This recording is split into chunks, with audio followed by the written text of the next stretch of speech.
여러분, 아이와 하루에 얼만큼의 시간을 함께 보내야 내 아이가 정서적으로 안정되고 인성이 바른 아이로 자랄 수 있을까요? 제가 상담했던 사례를 하나 소개해 드릴게요. 이 어머님은 어릴 적 자신의 부모님이 맞벌이셔서 자라면서 외로운 적이 많았다고 해요. 그래서 자신이 아이를 낳으면 아이가 클 때까지 일은 하지 않고 오로지 양육에 올인하리라 그렇게 마음먹었죠.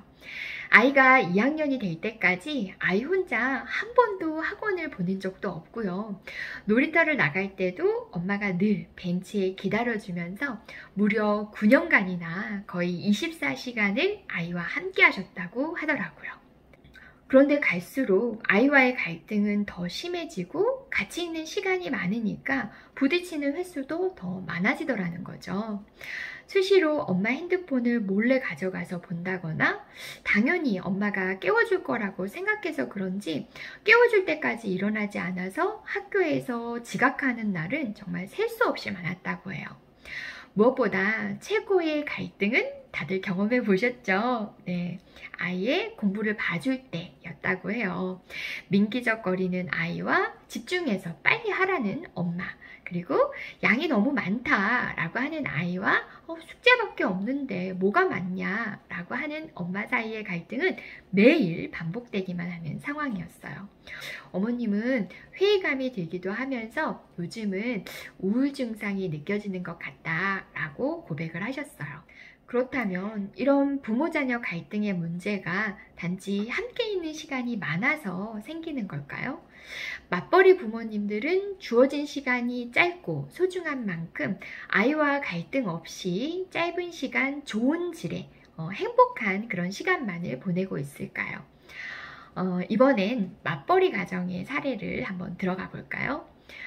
이 어머님은요, 하루 종일 일을 하고 돌아와서 다시 집안일과 또 다시 육아를 시작해야 하면서도 아이한테 늘 미안했대요. 우리 다들 그렇죠. 체력이 부족한 것도 내 탓인 것 같고 또 먹이고 씻기고 재우느라 제대로 놀아주지 못한 것 같은데 그것도 내 탓인 것 같죠. 특히 야근이 많은 주 같은 경우에는 미안함이 죄책감과 또 불안감으로 점점 커져만 가는 거였어요. 그래서 마음은 주말에 푹 쉬고 싶지만 주말만큼은 온종일 아이를 위해 투자해야겠다라고 생각하고 특별한 이벤트를 준비했다고 합니다. 바로 아이를 위해 놀이동산을 가기로 한 건데요. 놀이동산 안에 보면 작은 동물원이 있는 곳들이 있잖아요. 어머님은 아이한테 먹이 주는 체험도 해보면 좋겠다라는 그런 기대를 가지고 가셨어요. 많은 분들이 이런 경험 해보셨을 거예요. 아이가 내 생각만큼 잘 따라주던가요? 네, 진짜 예상되시죠? 네, 엄마의 생각과 달리 아이는 바닥에 절퍼덕 앉아서 계속 개미만 보고 있는 거예요.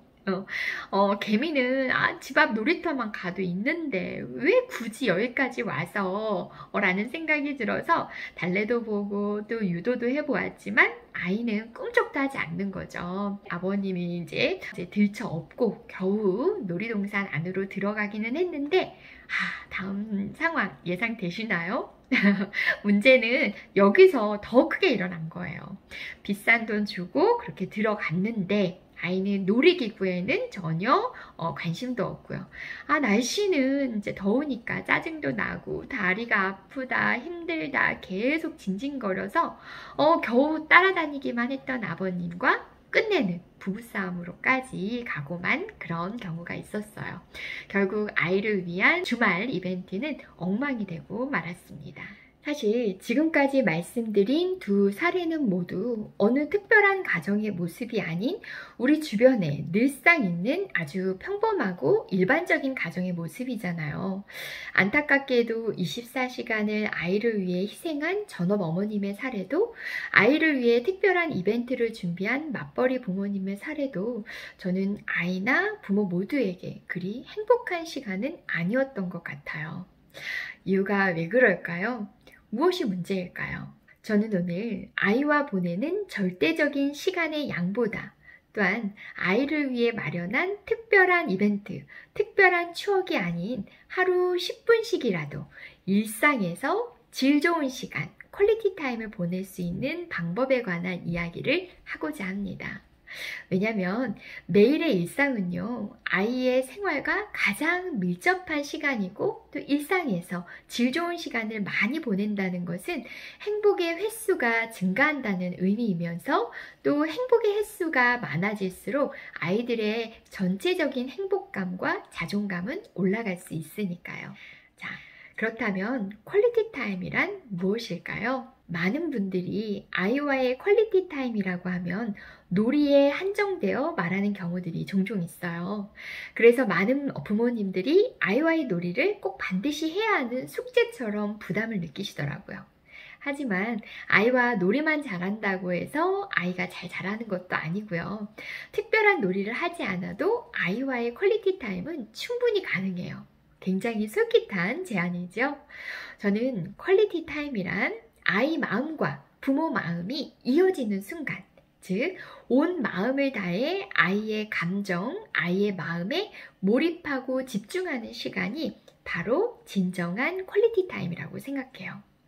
아무리 비싸고 좋은 곳을 데려가도 아이의 선택이 무시된다면 마음과 마음이 이어지지 않을 거예요. 아무리 아이를 위해 24시간을 써도 부모가 원하는 방향과 아이가 원하는 방향이 서로 달라서 다른 곳을 보고 있다면 퀄리티 타임은 될 수 없는 것이죠. 그래서 이번 시간은 아이와의 퀄리티 타임의 성공과 실패를 결정할 수 있는 5가지 요소 중에서 시간 관계상 3가지를 중심으로 소개를 해드리려고 하는데요. 바로 아이를 향한 특별한 관심과 따뜻한 스킨십, 또 아이를 성장시키는 대화에 관한 이야기를 해볼게요. 먼저 관심입니다. 아마 제가 이렇게 얘기를 하면 묻고 싶은 분들이 있을 거예요. 아이한테 관심이 없는 부모가 어디 있냐 라고요. 맞아요. 모든 부모님은 아이한테 관심이 있죠. 하지만 부모는 관심을 표현한 건데 아이는 간섭과 잔소리로 듣는다는 게 문제예요. 어디 한번 볼까요? 오늘 유치원에서 싸웠어, 안 싸웠어? 오늘 급식 다 먹었어, 안 먹었어? 엄마 없는 동안 게임 몇 시간 했어? 숙제한 거 갖고 와봐. 학원 숙제는 없어? 자, 어떠신가요? 관심으로 느껴지시나요? 간섭으로 들리지는 않으신가요? 유산균 카페 중에서 이런 말 있잖아요. 장까지 간다, 살아서 간다 라고요. 부모의 관심이 진짜 관심으로 느껴지기 위해서는 오해 없이 아이의 마음까지 잘 도착하게 해야 해요. 그럼 어떻게 해야 할까요? 오늘 유치원에서 속상한 일은 없었니? 오늘 급식에서 먹기 힘들었던 것은 없었어? 네가 생각했을 때 하루에 얼만큼 게임을 해야 적당하다고 생각하니? 오늘은 적당히 한 것 같니? 엄마가 언제 숙제를 확인하면 될까? 어때요? 느낌이 확 다르죠? 관심을 표현할 때 부모가 놓치지 않아야 할 것이 또 있어요. 바로 일상 속 아이의 관심에 함께 진심을 다해 관심을 가져주는 건데요. 그것이 비록 부모가 보기에는 보잘것없고 별로 쓸데가 없는 것이라 할지라도 무시하거나 부모가 기대하는 관심으로 바꾸려고 애써서는 안 되고요. 그대로 관심을 인정해주는 것이 중요하죠. 예를 들어 아이가 좋아하는 게임이 있다면 게임 이름을 한번 물어봐주고 또 넌 그 게임이 왜 좋니? 어떻게 하면 그 게임을 잘하게 되니? 라고 물어봐주는 거죠. 진짜 궁금해서요.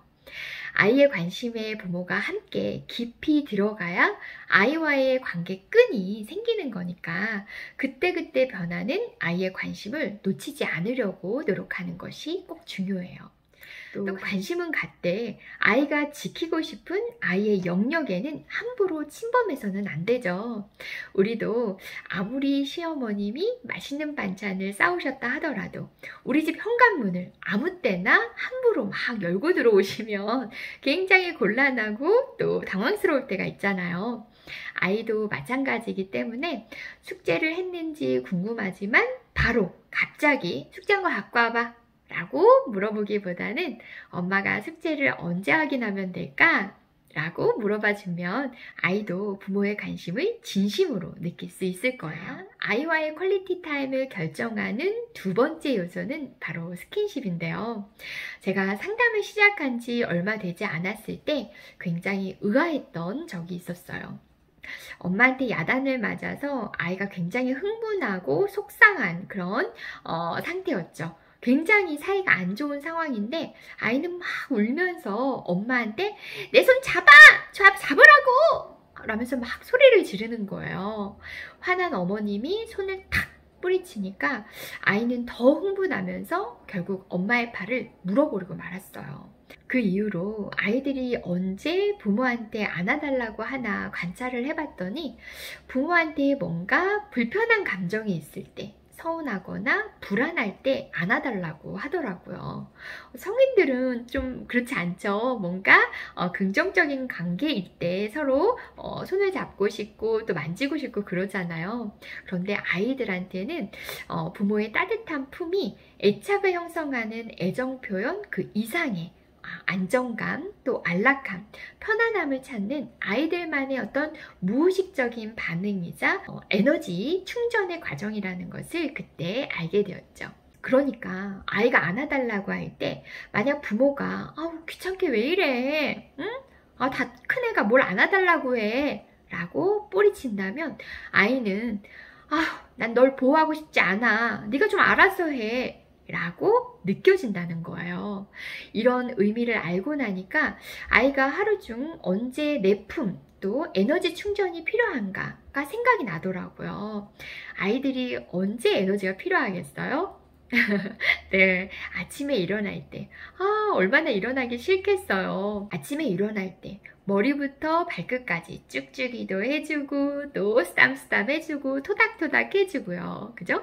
또 유치원이나 학교에서 에너지를 다 쓰고 오면 보통 우리 부모님들이 이제 간식으로 신체적으로 또 이제 체력적으로 이제 충전할 수 있을 것을 주잖아요. 그런데 신체적, 체력적인 그런 충전뿐만 아니라 가슴으로 꾹 안아서 힘껏 정서적, 심리적인 충전도 같이 해준다라고 한다면 아이들이 충분히 오후 시간을 더 행복하게 지낼 수 있을 거예요. 일상 속 퀄리티 타임을 결정하는 세 번째 요소는 바로 아이의 마음을 움직이는 대화입니다.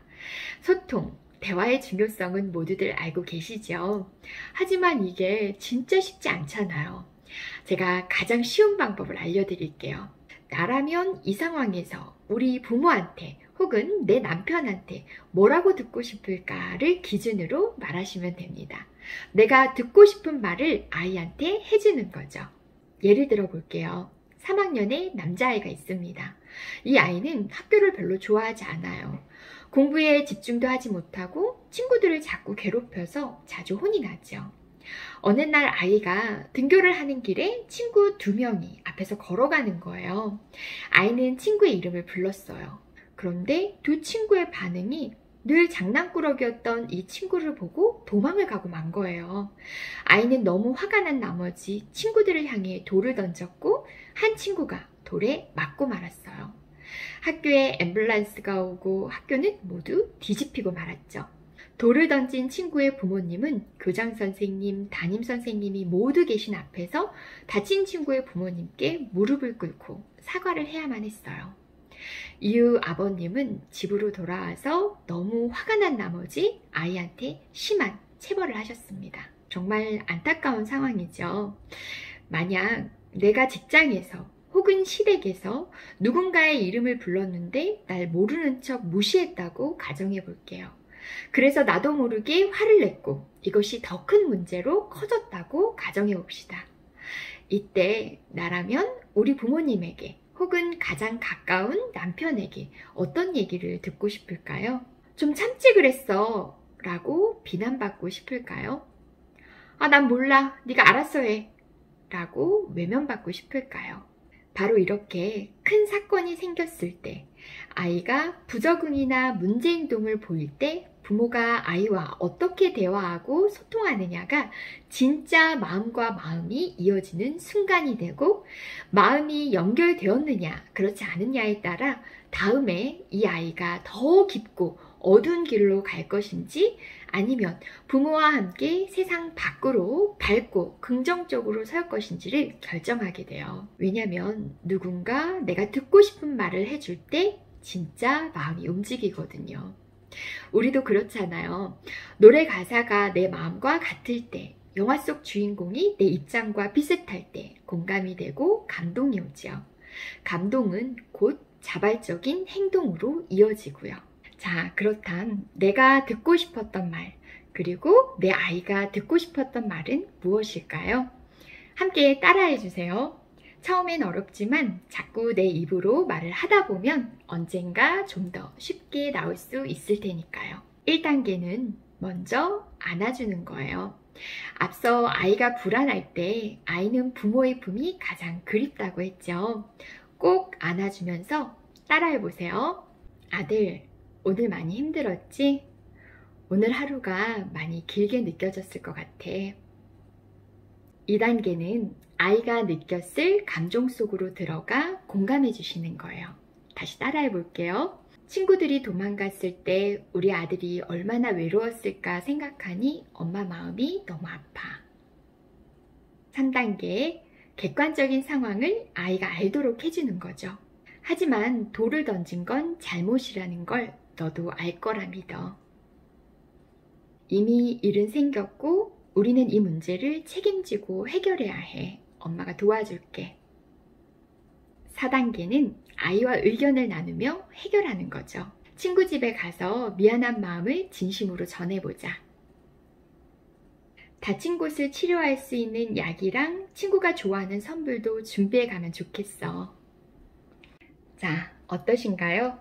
마음과 마음이 이어지는 순간은 아이가 어떤 것을 불편해하는지, 아이가 부모로부터 어떤 도움과 지원을 받고 싶어 하는지를 알아차리는 민감함이 있습니다. 아이의 속상한 감정을 무시한 채 왜 그러냐고, 똑바로 좀 하라고 지시하고 명령하는 것이 아니라 아이의 감정, 마음에 들어가는 노력을 통해서만이 아이와의 진정한 퀄리티 타임이 이루어질 수 있을 겁니다.